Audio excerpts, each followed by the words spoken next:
Disney has a long history in the world of animated movies, ever since they released Snow White in 1938. But every film studio has its ups and downs. And although there are other great eras that Disney has, it's hard to deny the significance of what many have dubbed Disney's Renaissance era, a period that lasted from 1989 to 1999 and contained 10 movies, many of which are considered some of the best in the studio's resume. But today, we want to focus on that era's heroes to determine who truly is the most noble. I'm Kyle with Wicked Binge, and this is Disney Renaissance Heroes Good to Most Good.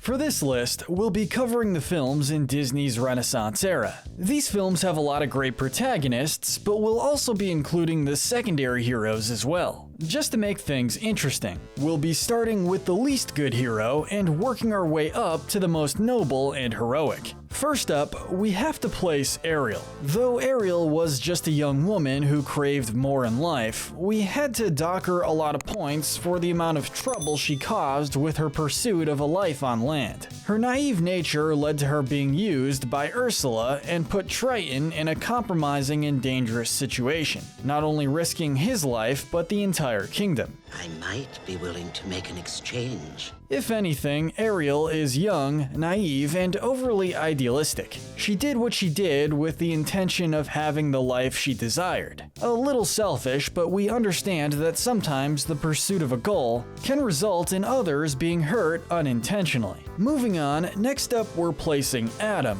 better known as the Beast. Honestly, we considered dropping him to the lowest spot, but decided not to because of his overall growth. After spending years in darkness, the Beast was understandably bitter and cold towards any who came near.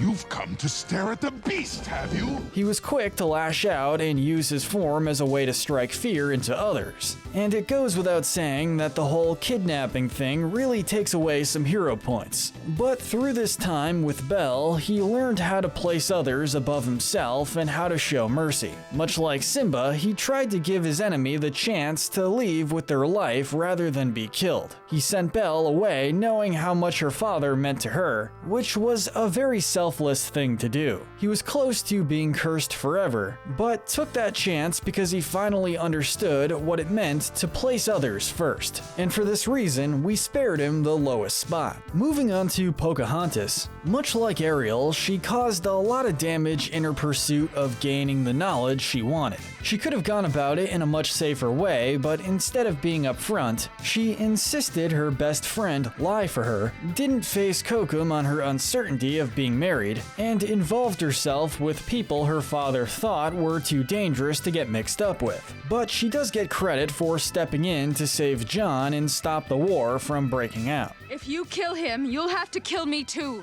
Taking the next spot is Princess Jasmine. Lively and resilient, she was not the type of woman to back down just because someone told her. She refused to be treated as just a pretty face and made a point to try and learn as much as she could about the world outside of the palace. If I do marry, I want it to be for love. Though it did almost end up with her hand being chopped off, she was quick to learn from Aladdin and was able to figure out who he was long before he confessed. With quick thinking, she was able to distract Jafar, and she openly fought against the sorcerer even when she was aware that he could end her in an instant. Taking the next spot is Simba. A bit of a controversial ranking, perhaps. He was a tough one to place since he really did get tossed around by everyone else around him. Simba was a very reckless kid, but he was learning how to be a great leader from his father. Had Simba been able to stay in the Pride Lands and had Mufasa lived, we have no doubt Simba would have been a great king right off the bat. Unfortunately, the trauma of his father's death left the cub with a lot of guilt. While we do have a lot of respect for Timon and Pumbaa taking him in and teaching him how to survive, we also want to point out that their laid-back lifestyle also influenced Simba in a negative way, leaving him in that same childlike and scared mindset he had been in when he first met them. When faced by what was happening in the Pride Lands by Nala, Simba's first reaction is to lash out and insist that no matter what condition the kingdom was in, they were better off without him. No, I'm not the king.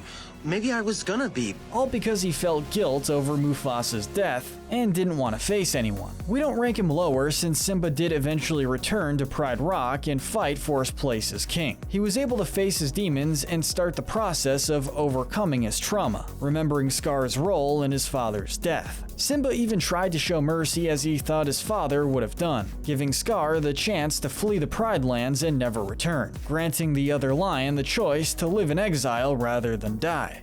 Run away, Scar, and never return. Moving on, we have Phil, the one to train Hercules. He was originally in it for the fame. He told Hercules himself that he had trained countless heroes and that his dream was to create a hero so great that the gods would create a constellation of them, and people would forever remember that Phil trained them. And people would say, that's Phil's boy.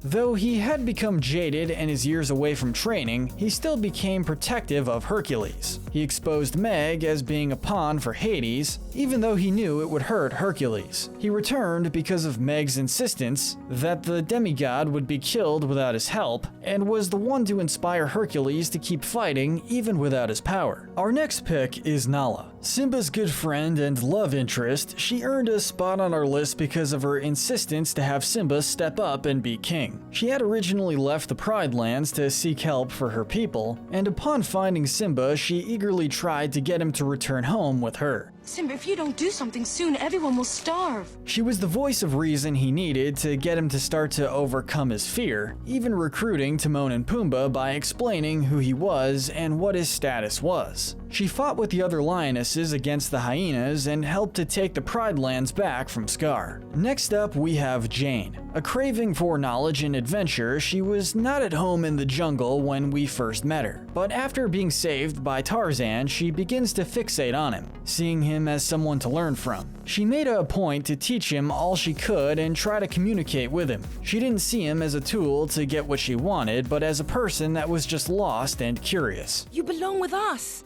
With people. After they were betrayed by Clayton, she returned with Tarzan to fight against him and his men, freeing all the gorillas she could. She did have a lot of trouble understanding how much a home the jungle truly was to Tarzan, always trying to convince him to return to London with her, but in the end, she understood that he had a lot of others depending on him to lead them. Moving on to Prince Eric. From the first time we see him up to the final conflict, Eric makes it clear that he's not the type of prince to just sit back and let others do the work. He was a man of the people, always willing to lend a hand on the ship when out sailing, and always civil to those who worked on the palace grounds and lived in the kingdom. He helped to save others when the ship was going down in flames, though it almost cost him his own life. He willingly took in Ariel when he thought she was just someone washed up on shore, taking the time to teach her about their way of life in the kingdom. When he found out the truth, he fought to protect her and her father, giving the deathly blow to Ursula with one of the formerly sunken ships. Next up, we have John Smith. John was a man who craved adventure and was willing to explore every inch of land or sea he could. He was regarded as brave, dependable, and loyal among the men he worked with. He saved Thomas from drowning at sea. Well, that was refreshing. He stood up to Radcliffe to declare there was no gold to be found. He took Thomas's place when Kokum was killed, knowing it would lead to his execution. He even stepped in to save the chief from being shot down by a desperate Radcliffe. Once he began to learn about Pocahontas and her way of life, he was one of the few men to see the natives as valuable teachers rather than as a threat. John expressed that it was going to be near impossible to make anyone listen to them, but he did make an effort to show his men the food the natives had grown, and told his fellow explorers it would be more valuable to learn how to work the land. Up next, you've never had a friend like him before, we have the Genie. He's a hard one to place for one simple reason. His entire existence is to serve others. Good, bad, it doesn't matter. He had no say in who owned his lamp at that time. But we also give Genie a lot of hero points for his clear love for Aladdin. He became incredibly attached to Aladdin, even showing regret when he had to work for Jafar, telling the former street rat that he had a new master now. I can't help you. I work for Senior Psychopath now. Genie was willing to give up the promise of freedom to help give Aladdin his happy ending, and though he had to count it as a wish, he saved Aladdin from drowning. The character is widely remembered for his comedic antics, but the Genie also showed us a lot of heartwarming moments, from expressing the desire to be free to encouraging Aladdin to be honest with the princess. Next up is Megara, or as her friends call her, Meg. Meg's story is a tragic one, and she was a little tough to place. We don't blame her at all for ending up jaded after being stuck working for Hades. After all, who wouldn't be bitter after giving up their soul for who they thought was the love of their life?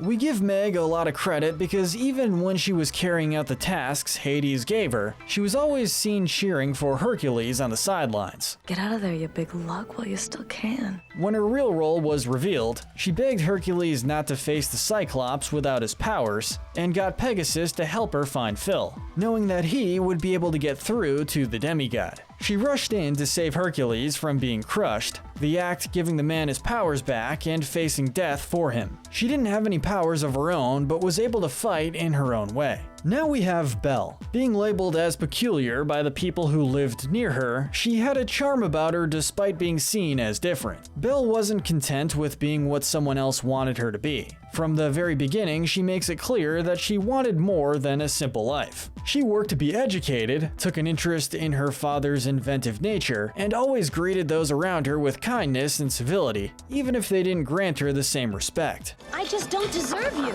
She spoke out against Gaston and the people who wanted her father locked up, declaring her father wasn't crazy. She gave up her freedom to keep her father from dying of sickness in a cell and showed sympathy for the beast when he saved her life. Belle was always willing to meet others halfway and help them improve themselves, only seen denouncing one person when she stated Gaston was the real monster. Up next on our list is the man from the jungle, Tarzan. Being thrown into a world that could have eaten him alive, Tarzan was determined from an early age to not only survive in the jungle but to thrive in it. Much like Pocahontas, as we covered before, he was drawn to a way of life that was completely unfamiliar with him. It's hard to rank him higher since his curiosity got the best of him and everyone involved with him, but we give him points because Tarzan had a brand of strength that Pocahontas did not. While the chief's daughter had only herself and her words to use against the threat of war, Tarzan had the alliance of the animals he encountered among his years growing up with them. He was able to take out the threat of the leopard's saber, he was able to rally those around him and fight back against Clayton and his men.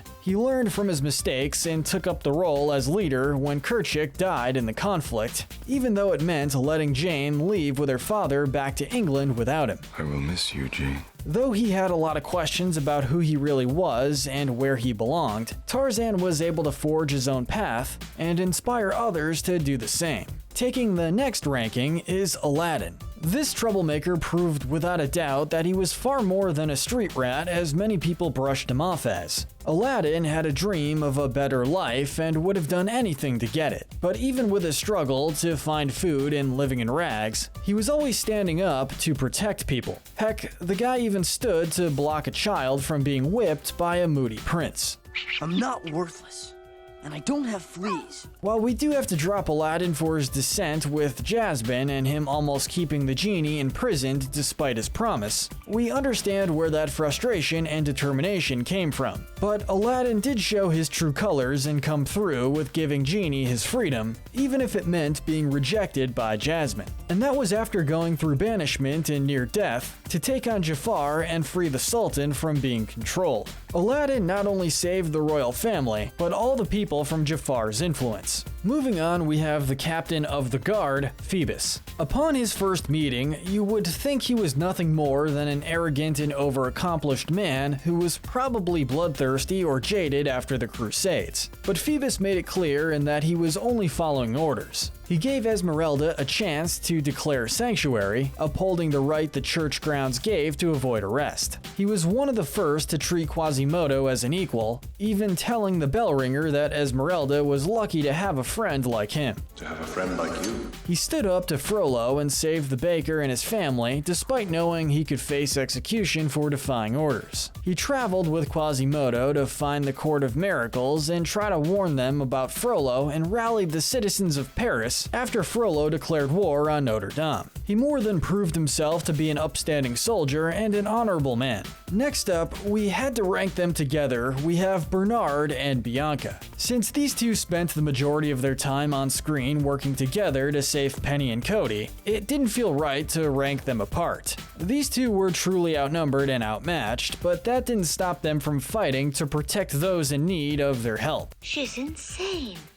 Utterly mad. In the first film, they faced the possibility of drowning and being devoured by crocodiles, and they helped Penny find the Devil's Eye and get away from Medusa. In the second, they had to face the ruthless wilderness and the poachers that sought to benefit from it to rescue Cody from the maddened McLeach. Bernard and Bianca's first priority was always to step in and help. Even in the beginning of their partnership, when Bernard was superstitious and fearful, and Bianca was unprepared and unsure, they still pushed on. The next ranking goes to Esmeralda. She truly deserves more hype among the Disney fandom. She was always shown as a fighter against those that use their power only to harm and corrupt. You mistreat this poor boy the same way you mistreat my people. She spoke out openly against Frollo and fought Phoebus head-on when cornered by the captain in Notre Dame. Though initially taken aback by Quasimodo, she was the only one to show sympathy towards him in the beginning, seeing him as another victim of Frollo's abusive power. She offered Quasimodo sanctuary in the Court of Miracles, and tried to protect Quasimodo from being killed by Frollo towards the end. She became a voice of the people, and even when being hunted down, she appeared to save Phoebus from being executed and drug the former captain of the guard from the river. Finally, we get to Mufasa. Regarded as a great king of the Pride Lands, Mufasa was shown as patient and understanding. His relatively short time in the beginning of the film had him teaching Simba the meaning of being a great leader, teaching his son that even when in fear, you can be great. I'm only brave when I have to be.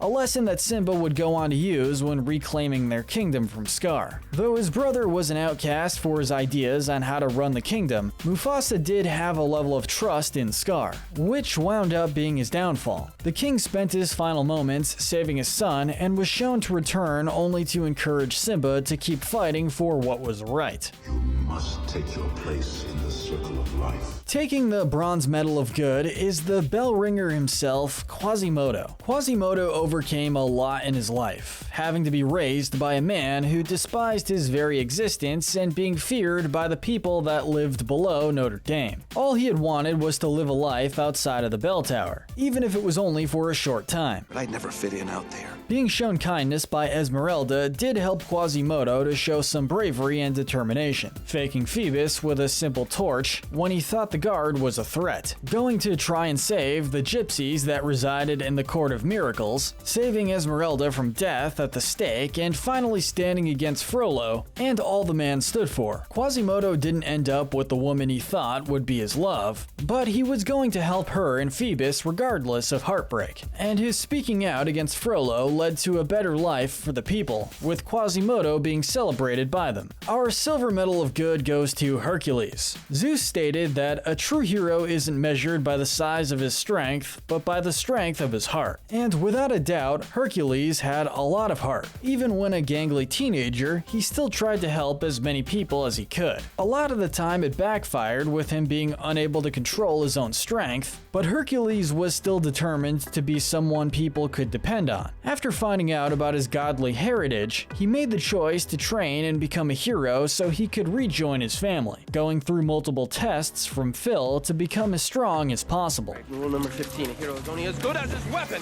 Through the growing fame, Hercules never forgot his values or his loved ones. He sent a large portion of his riches to his human family, and was always kind to the people of Greece. Even when his powers were taken from him when he tried to protect Meg, he still faced the Cyclops and risked facing a horrible death. He fought to get Meg's soul back even if it meant losing his own, and gave up an eternity of Olympus to share a life with Meg on Earth. Finally, taking the gold medal for most heroic, we have Mulan. Like Hercules, Mulan's stepped up to the task of saving an entire country. But unlike Hercules, no one was telling her it was expected of her. In fact, she had to deal with the opposite. Mulan was told by everyone her only job in life was to be attractive, find a husband, and be honorable to her family that way. She took her father's place in the army to spare his life, knowing full well if she was discovered, she would be put to death. You know how it is when you get those manly urges. She wasn't a slouch when it came to her time training either. Mulan was determined to make herself stronger and be allowed to go into battle. By retrieving the arrows, she inspired her fellow troops and gained the respect of her commanding officer. She risked plummeting to her death to save Shane, and went on her own to warn them of the Huns, surviving the avalanche. She truly earns the top spot and the gold medal for most heroic. But what do you think? Who do you think is the most heroic hero of the Disney Renaissance era? Let us know in the comments section below. And don't forget to hit that notification bell and binge our Good to Evil playlist,